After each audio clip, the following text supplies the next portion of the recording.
പറഞ്ഞ് ഇത്രയും പ്രസംഗങ്ങൾ കഴിഞ്ഞപ്പോൾ ഇത്രയും ആളുകൾ സംസാരിച്ചപ്പോൾ എല്ലാവരും ഡയറക്റ്റ് അല്ലെങ്കിലും ചെറുതായി സൂചിപ്പിച്ചത് ചെറുപ്പക്കാരുടെ അശ്രദ്ധയെ കുറിച്ചാണ്. അപ്പോൾ ചെറുപ്പക്കാരോട് സംസാരിക്കാനായിരിക്കും ചിലപ്പം എന്നെ ഇങ്ങനൊരു വേദിയിലേക്ക് എത്തിച്ചത്.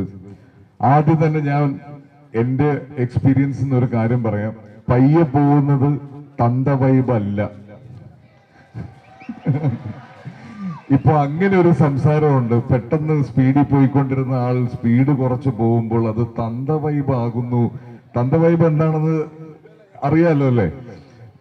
അപ്പൊ അങ്ങനെ അത് തന്ത വൈബ് അല്ല. നമ്മൾ റെസ്പോൺസിബിൾ ആവുന്നതാണ്, നമ്മൾ കാര്യങ്ങൾ തിരിച്ചറിയുന്നതാണ്, നമ്മൾ ഉത്തരവാദിത്തോടെ പെരുമാറുന്നതാണ്. അതൊരിക്കലും നമ്മുടെ ഉള്ളിലെ എനർജിയോ യൂത്ത്ഫുൾനെസ്സിനെയോ ഒന്നും ചോദ്യം ചെയ്യുന്ന ഒരു കാര്യമല്ല.